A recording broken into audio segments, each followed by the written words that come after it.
తగ్గేదేలే రాజనాల సత్య ఛానల్ని వీక్షిస్తున్న ప్రేక్షక దేవుళ్ళకి నమస్కారం అండి. ఉదయం 9 గంటల నుంచి ఇప్పుడు సాయంత్రం 6 గంటలు అవుతుంది. కళాకారులు పాడిన పద్యాలన్నీ విన్నారైనా, కళాకారులు చెప్పిన మాటలన్నీ విన్నారు, కళాకారులు చెప్పిన డైలాగ్స్ అన్ని ఎంతో ఓపికగా విన్నారు. వాళ్ళందరి పద్యాలు పాటలు అవన్నీ విని వాళ్ళని ఆశీర్వదించి ఇప్పుడు 6:30 గంటలకి మనకి ఇంటర్వ్యూ ఇవ్వటానికి ఆయన రెడీ అయ్యారు. ఆయన ఎవరో కాదు, ప్రఖ్యాత నాటక రచయిత, ప్రఖ్యాత కళాకారుడు. ఆయన మన దగ్గర ఉన్నారు. ఆయన ఇంకెవరో కాదు, మన డాక్టర్ కొట్టే వెంకటాచార్యులు గారు. నమస్కారం సార్. నమస్కారం. మీకు ధన్యవాదాలు సార్. పొద్దున ఉదయం ఎప్పుడో వచ్చారు, కళాకారులందరినీ దీవించి ఇప్పటి వరకు ఎంతో ఓపికగా ఉన్నారు మీరు. నిజంగా ఈ వయసులో కూడా మాకు ఇంతటి సహకారాన్ని, ఇంతటి ఆశీర్వాదాన్ని మీరు అందిస్తున్నారు.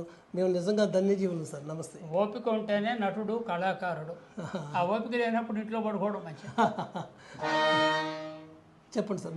ముందుగా ప్రథమంగా ఇష్ట దేవతాస్తుతి. Okay sir.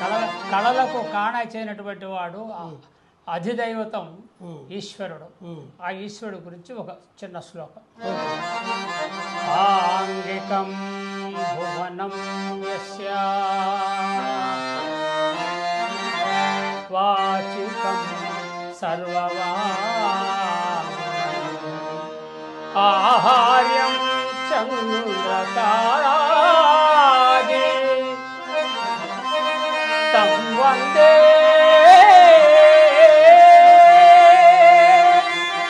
సాత్వికం శివం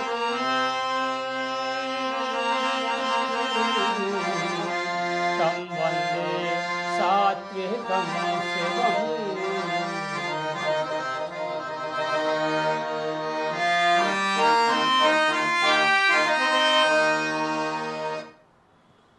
రాజనాల టీవీ దర్శన ప్రేక్షకులందరికీ మా నమోవాకములు. సార్, ఇప్పుడు ఈరోజు ఇంటర్వ్యూ కేవలం చింతామణి నాటకం మీద చేద్దాం సార్. అది ఎందుకంటే చింతామణి నాటకం మీద మీరు రీసెర్చ్ చేసి దాని మీద డాక్టరేట్ తీసుకున్న వ్యక్తులు మీరు. ఆ చింతామణి నాటకం గురించి మీకు పూర్తి అవగాహన ఉంది. ఇప్పుడు ఆ నాటకం గురించి పూర్తి అవగాహన ఉన్న వ్యక్తులు చాలా తక్కువ మంది ఉంటుంటారు. అందుట్లో మీరు ఒకడు. దయచేసి ఆ చింతామణి నాటకం గురించి, అందులో నాకు తెలిసి మీరు భవానీ పాత్ర చాలా అద్భుతంగా పోషించారు, చాలా పేరు ప్రఖ్యాతులు కూడా సంపాదించుకున్నారు.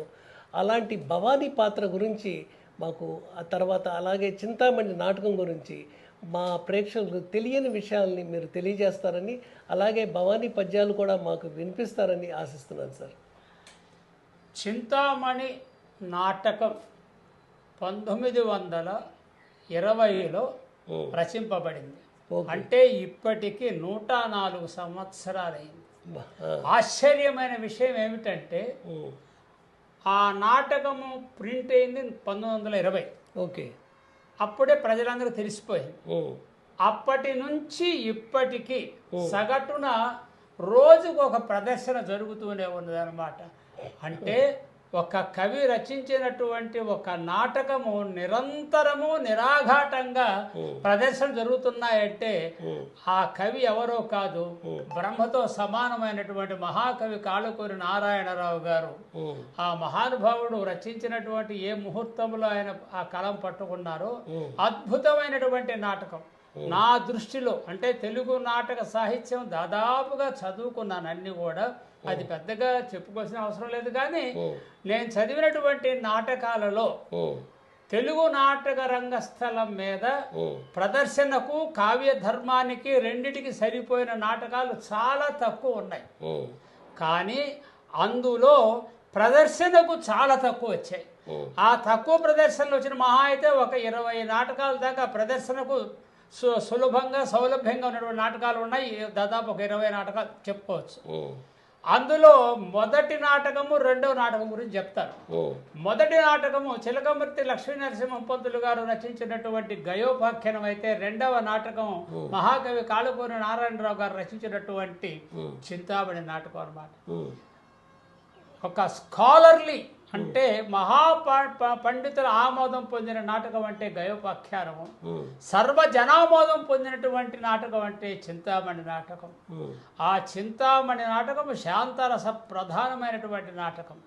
కానీ నేడు ఈ చింతామణి నాటకాలు చూస్తుంటే ఆ నాటక సారస్యం అంతా తెలిసినటువంటి నాకు కళ్ళ నుంచి ఆనంద బాష్పాలు కాదు కానీ దుఃఖ బాష్పములు నాకు కురుస్తూ ఉంటాయన్నమాట చూసినప్పుడు. ఎందుకంటే ఆ పుస్తకానికి వాళ్ళ ప్రదర్శనకు దాదాపు కొన్ని కిలోమీటర్ల దూరంలో ఉంటారన్నమాట. ప్రతి పాత్ర వేసే ప్రతివాడు కాళ్ళకున్నారని రావులాగా బిహేవ్ చేస్తూ ఉన్నారు. ఆ నాటకాన్ని పాడు చేశారు. ఎంతవరకు పాడు చేశారంటే ఆంధ్రప్రదేశ్ రాష్ట్రంలో ఆ నాటకాన్ని బ్యాన్ చేసేంత, అంటే ఏదో బూతు నాటకాలు బూతు సినిమాలు బ్యాన్ చేస్తారు, ఆ క్యాడర్లోకి దింపేశారు. అత్యంత అద్భుతమైనటువంటి శాంతరస ప్రధానమైనటువంటి విషాదం భరితమైనటువంటి మహానాటకాన్ని తీసుకెళ్ళి బూత్ నాటకంలో లిస్టులో చేర్చేసే, ఆ జాబితాలో చేర్చేసే నాటకాన్ని పాడు చేశారు. ఇది ఎవరు అంటే వారు వీరు అని చెప్పాల్సిన పని లేదు. ఎవరు చేశారో అందరికీ తెలుసు. నా చేత ప్రత్యేకంగా చెప్పించుకోవాల్సిన అవసరం లేదు. కాళకూరి నారాయణరావు గారు ఎంత అద్భుతమైన సంఘ సంస్కర్త. 1920 ప్రాంతం అంటే అప్పటికి బ్రిటిష్ వాళ్ళు మన దేశాన్ని పరిపాలిస్తూ ఉన్నారు. వాళ్ళు ఏం చేశారు, ఈ బ్రిటిష్ వాళ్ళు ఎందుకు పరిపాలిస్తున్నారు మన దేశాన్ని, ఇక్కడ ఉన్న సంపదను దోచుకొని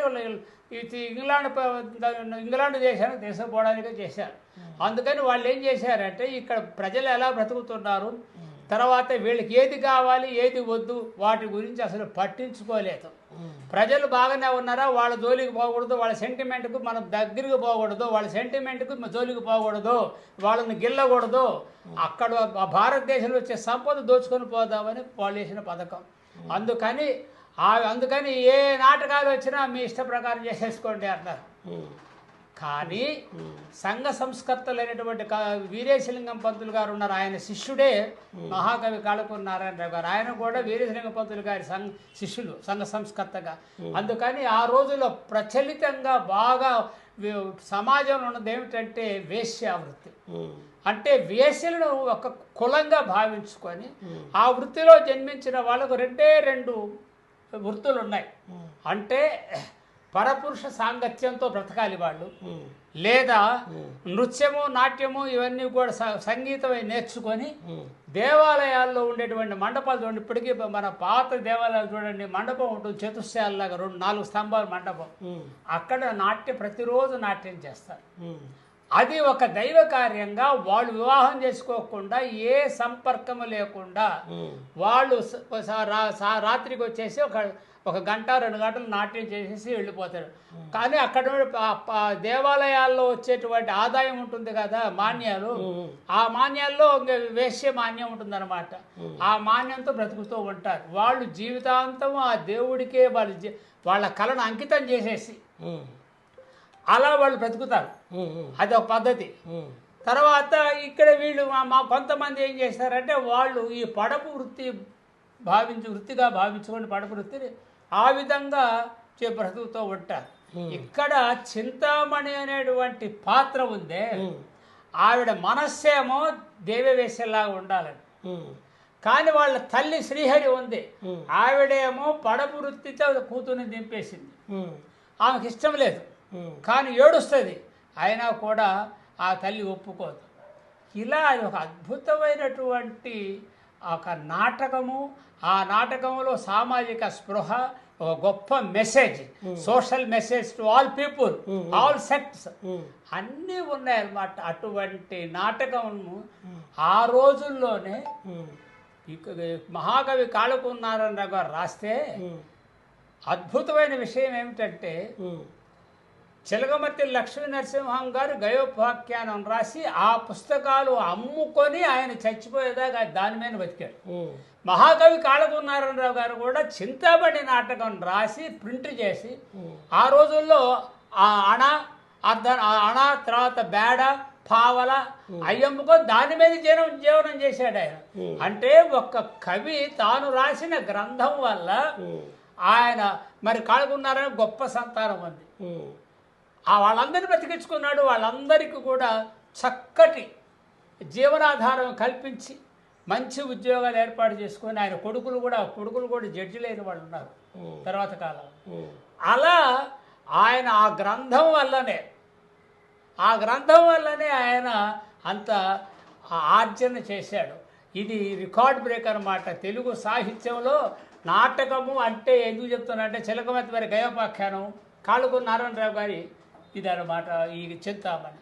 ఇటువంటి చింతామణి నాటకము నా 20 ఏళ్ల ప్రాయంలో నేను కూడా ఎక్కడో నాటకం చూసి అది వేద్దామని చెప్పి మా ఊర్లో అందరినీ కూడా సమీకరించుకొని హార్మోనియం దగ్గర పెట్టుకొని ఆ పద్యాలు అవన్నీ నేర్చుకున్నాను. కానీ కొన్ని కారణాల వల్ల నేను ఆంధ్ర యూనివర్సిటీలో ఎంఏ నాకు అడ్మిషన్ వస్తే వెళ్ళిపోయాను. ఆ తర్వాత దాని గురించి పట్టించుకోలేదు. తర్వాత ఎంఏ అయిపోయిన తర్వాత హైదరాబాద్ వచ్చాను. హైదరాబాద్ వచ్చిన తర్వాత నాకు కాలేజీ లెక్చరర్గా నాకు ఉద్యోగం వచ్చింది. అప్పుడు ఆలోచించాను దీని గురించి. చింతామణి నాటకం మీదనే పిహెచ్డి చేద్దాము అని అనుకుంటే ఒక్క పిహెచ్డి నేను మా గురువు గారు డాక్టర్ అకిరాజు రమాపతిరావు గారి దగ్గరికి వెళ్ళి, మాస్టారు నాకు మీరు ఏదైనా గైడ్షిప్ ఇవ్వండి, నేను చింతామణి నాటకం మీద నా రీసెర్చ్ చేయాలని ఉందండి అని అన్నారు. అంటే ఆయన ఏమన్నారంటే, చింతామణి నాటకం మీద ఒక 10 పేజీలు నోట్స్ రాసుకొని చూస్తాను, నీ కెపాసిటీ చూసి కదా నేను చూసేది అన్నారు. నేను 10 రోజుల లోపల నోట్స్ మొత్తం 20 పేజీల నోట్స్ రాసుకొని తీసుకొని పోయి ఆయనకి ఇచ్చారు. ఇచ్చిన తర్వాత రేపు రాయ అన్నారు. రేపు రాని ఈ లోపల చదువుతాను అన్నాడు. ఆయన సరస్వతి పుత్రుడు, నిజంగా చెప్పాలంటే మా అకిరాజు రమాపతి సరస్వతి పుత్రుడు అన్నమాట. ఆయన చదవని కావ్యము తెలుగులో లేదు అంటే అది ఆశ్చర్యం కాదు. అంత గొప్పగా చదువుతాడు ఆయన. తెలుగు అకాడమీలో అప్పట్లో రీసెర్చ్ ఆఫీసర్గా పనిచేస్తున్నారు. మా కాలేజ్ పక్కనే అకాడమీ ఉన్నది. ఆ విధంగా మాకు బాండింగ్ ఏర్పడింది. వెళ్ళాను, మరుసటి రోజు వెళ్ళి రమ్మంటే వెళ్ళిన తర్వాత నన్ను చూడగానే, ఈ వ్యాసం చాలా బాగా రాసావయ్యా, ఓకే, వెంటనే మా తెలుగు మ్యాగజైన్ ఉంది, అది ఆ రోజులు పెద్ద స్టాండర్డ్ మ్యాగజైన్, దాంట్లో ఆర్టికల్ పడిందంటే చాలా ఎగిరిగట్టేసేది. మీ నాటకం రాసినటువంటి సమీక్ష చాలా బాగుంది, అందుకే నేను ఎడిటోరియల్కి ఇచ్చేసాను, నెక్స్ట్ మంత్ వస్తుంది, మీరు హాయిగా వెళ్ళిపోండి, అది ప్రింట్ అయిన తర్వాత నేను నెక్స్ట్ మంత్ ప్రింట్ అవుతుంది, వచ్చి తీసుకోండి అని అన్నారు. అలా తిరగడం, ఆయనతో ఉండడం, అలా స్నేహధర్మాన్ని పాటించు, స్నేహధర్మం కదా, ఆయన నాకంటే 20 ఏళ్ళు పెద్ద, ఆ గురుధర్మాన్ని పాటిస్తుంటే ఆయన నన్ను కనిపెట్టే ఉన్నాడు, నాకు తెలియదు. ఆయన నన్ను ఎన్నో క్వశ్చన్లు చేస్తూనే ఉన్నాడు. చేసిన తర్వాత ఇలా ఉంది సార్, నేను దాని మీద రీసెర్చ్ చేయదలుచుకున్నాను సార్ అని చెప్పి మెల్లగా నాకు కోరిక చెప్పాను. చేస్తావా? చేస్తాను. ఒక్క నాటకమే చేస్తే అది ఎవరు ఒప్పుకోరు. కానీ ఆ కవి రాసిన నాటకాలన్నీ, ఆయన రచనలన్నీ, ఆయన ఒక నవల కూడా రాశాడు, ప్రతాప్ రుద్రమదేవ నవల రాశాడు, అతను ఎన్నో వ్యాసాలు రాశాడు. అవన్నిటి మీద ఒక సమగ్రమైన డాక్టరేట్ సరిపోయినంత ఉంది ఆయన సబ్జెక్ట్. అవన్నిటి మీద నువ్వు రీసెర్చ్ చేయి. నేను ఉస్మానియా సిటీలో అప్పట్లో రామరాజు గారు హెడ్గా ఉండేవారు, నేను ఆయన బతిమలాడి ఆయన సీట్ అడుగుతానని చెప్పాను. వెళ్ళాడు, మరుసటి రోజు వెళ్ళాడు, రామరాజు గారిని అడిగాడు, ఇట్లా అబ్బాయి కుర్రోడు ఉన్నాడు, చాలా బాగా చేస్తున్నాడు, నేను చూశాను అన్నాడు. అయితే అని ఆయన అప్లై చేసుకోమన్నాడు గైడ్షిప్కి. ఆయన గైడ్షిప్ అప్లై చేసుకుంటే ఆయన గైడ్షిప్ వచ్చింది, నేను ఆయనకు స్టూడెంట్గా వేసాను. అలా అవన్నీ కూడా కలిసి వచ్చినాయి. ఆ తరువాత నాకు ఇలా నాటకాల మీద రీసెర్చ్ చేస్తూ ఉంటే మా ఇంటి పక్కనే ఐదారు పురుషోత్తరరావు గారు అప్పట్లో ఉండేవారు, జామ ఉస్మానియా దగ్గర. ఆయన నాకు ఏం చేశారంటే పరిచయం అయ్యారు. పరిచయం అయిన తర్వాత ఆయన ఒక నాటకం గురించి నాకు ఇన్విటేషన్ ఇచ్చాడు, ఇవాళ చారాకాశ్రమం రండి అన్నాడు. నేను ఊరకు అన్నాను, సార్ నాకు కూడా డ్రామాలు అంటే ఇష్టము, 10 రాగాలు పాడగలను, సోషల్ డ్రామాలు వేసాను కానీ ఇంకా పౌరాణికం కిరీటం పెట్టుకోలేదండి, నాకు ఏదైనా అవకాశం ఇస్తారంటే ఇవాళ రండి సరిపోదు అన్నాడు. వెళ్ళాను. వెళ్ళిన తర్వాత మరుసటి రోజు ఏమన్నాడంటే, మాకు రిహార్సల్ రూమ్ ఉంది, అక్కడికి వచ్చి మీకు వచ్చిన పద్యాలు పాడండి, నేను చూస్తాను అన్నాడు. వెళ్ళి ఒక 10 పద్యాలు అలాగే 10 రాగాలు నాకు తెలుసు, 10 రాగాల్లో 10 పద్యాలు అలా పాడేశాను. అప్పుడు ఆయన, నీకు తప్పనిసరిగా మా దాంట్లో ఛాన్స్ ఉంటుంది, మా ఆర్గనైజేషన్లో అవకాశం ఉంటుంది, డోంట్ వర్రీ, మీరు హాయిగా రీసెర్చ్ చేసుకోండి అని అన్నారు. అలా సాగింది నా నట జీవితం. ఇక చింతామణి అంటే దాంట్లో మీరు భవానీ పాత్ర, అది కూడా చేద్దాం, అది ఒక పెద్ద ఎపిసోడ్ అన్నమాట. మాకు బొంబాయిలో ఆంధ్ర మహాసభ వాళ్ళు చింతామణి నాటకం ఇచ్చారు. అప్పటికే పురుషోత్తమ గారి ట్రూపులో సిఎస్ఆర్ కళామందిరం ట్రూపులో నాకు స్థానం దొరికింది. ఎవరెవరు అని పాత్రలన్నీ నేను విడమర్చి చెప్తున్నారు. దానికి బుర్రా సుబ్రహ్మణ్య శాస్త్రి గారిని పిలుచుకొచ్చారు. అయ్యా వీళ్ళందరూ మా సభ్యులు, తర్వాత మీకు ఎవరు కావాలో చూసుకోండి, మీకు ఎవరు దేని మనకి చూసుకోండి అంటే నన్ను చూశాడు. తర్వాత మా పురుషోత్తరావు చెప్పాడు, ఇట్లా నారాయణరావు గారి నాటకాల మీద రీసెర్చ్ చేస్తున్నాడు. సరే చూశాడు, అట్లా పైకి కింద దగ్గర చూసి ఇతని భవాని వేయొచ్చు అన్నాడు. అలా నాకు ఆ భవాని పాత్ర వచ్చింది. నా ప్రథమ ప్రదర్శన త్యాగరాయ గాన సభలో క్రిస్టమస్ డే రోజు జరిగింది. ఆయన చింతామణి వేశాడు, నేను భవాని వేశాను. ఆ నాటకం ఎంత సక్సెస్ అంటే అండి, పొద్దున 9:30కు పరాబ్రహ్మ బాడి సాయంత్రం 7 గంటలకు ముగిసింది నాటకం. సాయంత్రం 7 గంటలకు ఎవ్వరు కూడా ఆహారం కూడా పుచ్చుకోలేదు అన్నమాట, మంచినీళ్ళు తప్ప ఇంకేం లేవు మాకు. ఒక పద్యం సార్ దాని నుంచి, ఎందుకంటే ప్రేక్షకులు మీ నుంచి పద్యాలు కోరుకుంటున్నారు. పద్యాలు దయచేసి పద్యాలు కూడా మీరు ఎప్పుడు పద్యం పాడతారని చూస్తున్నారు. నేను ముగించడం మీరు ఎత్తుకోవడం చాలా బాగుంది. Thank you sir. చింతామణి ఎవరి మాట వేయాలా? నేను ఎన్ని మారు నిన్ను శ్లాఘించలేదు. ఎందరూ లేరు